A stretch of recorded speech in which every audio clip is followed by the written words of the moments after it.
ദേശാഭിമാനി ഇന്ന് മുഴുവൻ എന്താണെന്ന് അറിയോ? നിപ്പ പ്രതിരോധം പാളുന്നു. ഒന്നാം പേരിൽ തന്നെ സർക്കാർ നിഷ്ക്രിയം. CPIM. പിന്നെ ചട്ടവിരുദ്ധ സ്ഥലം മാറ്റത്തെ എതിർത്തു പ്രതികാരവുമായി സർക്കാർ. അവിടുത്തെ ആരോഗ്യവകുപ്പ് ഡയറക്ടറെ സ്ഥലം മാറ്റിയത് കാലാവധി കഴിഞ്ഞിട്ടാണ്. മാത്രമല്ല ഈ ഡയറക്ടർ സർക്കാരിന്റെ നിർദ്ദേശങ്ങൾക്ക് വിരുദ്ധമായി അവര് പഴയ പിണറായി ഭക്തയാണ്. അതുകൊണ്ട് അവരെ സ്ഥലം മാറ്റി. അതൊക്കെ വേണം. അതാ മുരളീധരൻ പറഞ്ഞത്, മര്യാദയ്ക്ക് പ്രവർത്തിക്കാത്ത ആൾക്കാരെ, ഞങ്ങൾ പറയുന്നത് കേട്ട് പ്രവർത്തിക്കാത്ത ആൾക്കാരൊക്കെ സ്ഥലം മാറ്റും. നടപടി ഉണ്ടാവണം.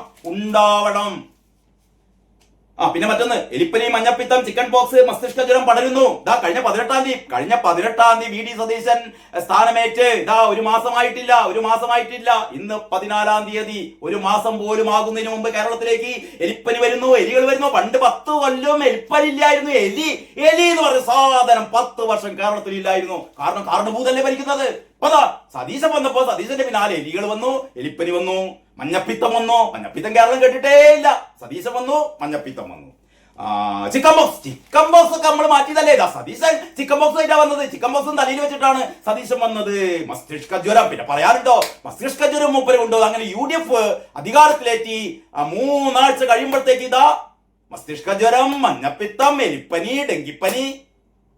എന്താ ചെയ്യല്ലേ? ഇതൊക്കെ വിശ്വസിച്ചിരിക്കുന്ന അന്തംഗമ്മികളെയാണ് ഞാൻ ഓർത്തു പോകുന്നത് കേട്ടോ. ഇവരിത് മാത്രമേ വായിക്കൊള്ളല്ലോ. അപ്പൊ ഇവര് കഴിയോ, എന്തൊരു കാര്യാണല്ലേ, നമ്മള് വോട്ട് ചെയ്ത് അധികാരത്തിലേറ്റിയതാണ്. CPM വോട്ട് ചെയ്ത് അധികാരത്തിലേറ്റിയതാണ്. പ്രതിരോധ പ്രവർത്തനത്തിന് സജ്ജം. DYFIക്കാർ പറഞ്ഞു ഞങ്ങൾ പൊതിച്ചോറായിട്ട് വരാം. നിങ്ങളെ മരുന്നൊന്നും വേണ്ട, ഞങ്ങളെ പൊതിച്ചോറ് മതി എന്നാണ് DYFIക്കാർ പറയുന്നത്. അത് അതിനേക്കാൾ രസം. പ്രതിരോധം അവതാളത്തിൽ, ജനമാശങ്കയിൽ. ഏത് ജനാടോ ആശങ്കയിൽ, പ്രതിരോധം അവതാളത്തിൽ. ഇതൊക്കെ വായിക്കുമ്പേ ജനങ്ങളിൽ ഇങ്ങനെ ഭീതി വിടർത്തുകയാണ്. പ്രതിരോധം അവതാളത്തിൽ, ജനമാശങ്കയിൽ, ഭരണനേതൃത്വം കാഴ്ചക്കാരായി നോക്കി നിൽക്കുന്ന സാഹചര്യത്തിൽ കോഴിക്കോട് ജില്ലയിൽ നിപ്പ പ്രതിരോധം താളം തെറ്റിയിരിക്കുന്നു. കോഴിക്കോട് ജില്ലയിൽ എല്ലാവർക്കും നിപ്പയാണ്. എല്ലാവരും ഇതാ മരിക്കാൻ പോകുന്നു. അയ്യോ, ഓടി വരി.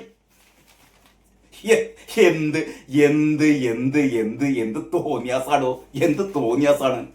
ഏകോപനം പാടുന്നു. കുത്തിയിരുന്ന് പ്രതിഷേധിച്ചത് മുഹമ്മദ് റിയാസ്. അത് ടോപ്പ് തന്നെ ഉണ്ട്. ഏകോപനം പാടുന്നു. ഇതൊക്കെ മനസ്സിലാക്കിയതാരാണ്? മരുമാൻ മാത്രമാണ് മനസ്സിലാക്കിയത്. മരുമാൻ ചെയ്ത് കണ്ടില്ലേ? ഭാര്യ അവിടെ ഇടി പിടിക്കാൻ പോകുന്നു. ഭാര്യനെ അതുപോലും നോക്കാതെ, ഭാര്യന്റെ അടുത്ത് പോലും പോകാതെ, ഭാര്യ എങ്ങനെ പനി വിറച്ചുകൊണ്ട് തുള്ളുകയാണ്, പേടികൊണ്ട് തുള്ളുകയാണ്. ഇടി എടുത്ത് പോകാൻ പറ്റിയില്ല, ഗുരുതര രോഗമാണെന്ന് പറയുന്നു. അവിടെ പോലും പോകാതെ ജനപ്രിയനായ, ജനങ്ങൾക്ക് വേണ്ടി ജീവിതം ഒഴിഞ്ഞു വെച്ചിരിക്കുന്ന നമ്മുടെ പ്രിയങ്കരനായ റിയാസ് കണ്ണു തള്ളിക്കൊണ്ടിരിക്കുകയാണ് കൂട്ടരെ. അതെ, ഞാൻ ഇനിയും പറഞ്ഞാലേ ശരിയാവും. മറ്റൊന്ന്, ഓരോ ദിവസവും ഇങ്ങനെ ദേശാഭിമാനി ഇങ്ങനെ കാണുമ്പോഴേ നമുക്ക് ഇങ്ങനെ ഭ്രാന്ത് ഇങ്ങനെ വരും. വായനശാലകളിൽ ദേശാഭിമാനി പത്രം ഉൾപ്പെടെ നിർത്തലാക്കി. നല്ല കാര്യം. ആരോഗ്യവകുപ്പിനെ വെന്റിലേറ്ററുകളാക്കി എന്നാണ് ജയരാജൻ പറയുന്നത്. MP ജയരാജൻ പറയാണ്. MP ജയരാജ, ആരോഗ്യവകുപ്പ് മോർച്ചറിയിലേനി അവിടെ എങ്ങനെയെങ്കിലും കുത്തിപ്പൊക്കി പ്രാണവായു നൽകി ഇപ്പം കൊണ്ടുവരികയാണ് ഇനി CPIM പ്രതിഷേധിച്ചു. ഏകോപനമില്ലാതെ പ്രതിരോധം. നാട് നീളെ പ്രദീപ് കുമാറെ, നിങ്ങളൊക്കെ അത് നല്ല നേതാക്കന്മാരാണെന്ന് വിചാരിച്ചിരുന്നതാ. നാട് നീളെ നിപ്പ പ്രതിരോധത്തിൽ സംസ്ഥാന സർക്കാരിന്റെ അനാസ്ഥക്കെതിരെ. എന്താ അനാസ്ഥയാടോ? എനിക്ക് മനസ്സിലാകുന്നില്ല. എന്താ അനാസ്ഥയാണ്? നിപ്പ പ്രതിരോധത്തിൽ സംസ്ഥാന സർക്കാരിന്റെ അനാസ്ഥക്കെതിരെ CPIM കോഴിക്കോട് നഗരത്തിൽ സംഘടിപ്പിച്ച പ്രതിഷേധം സംസ്ഥാന കമ്മിറ്റി അംഗമേ പ്രദീപ് കുമാർ ഉദ്ഘാടനം ചെയ്യുന്നു. സർക്കാർ അനാസ്ഥ അവസാനിപ്പിക്കണോ? CPIM. പിന്നെ വലിയേട്ടൻ പറഞ്ഞ പിന്നെ കുഞ്ഞാട്ടൻ അതിന്റെ കൂടെ ഉണ്ടാവുമല്ലോ. അപ്പൊ അങ്ങനെയൊക്കെയാണ് നമ്മളെ നിപ്പ പ്രതിരോധം. സർക്കാർ അനാസ്ഥക്കെതിരെ എവിടെയാണ്? എല്ലാ പേജിലും തന്നെയാണ്. സർക്കാർ അനാസ്ഥക്കെതിരെ ജനകീയ പ്രതിഷേധം ഫറോക്കില്. അത് നമ്മളെ M ഗിരീഷാണ്.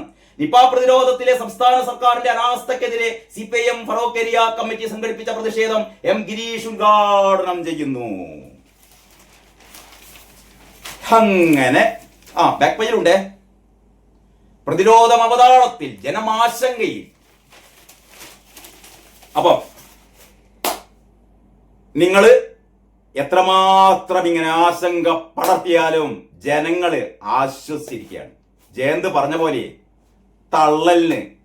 നിങ്ങളെ മാതിരി തള്ളി മറിക്കാൻ UDF മന്ത്രിമാർക്ക് നേരമില്ല. അവർ പ്രവർത്തിക്കുകയാണ് കേട്ടോ.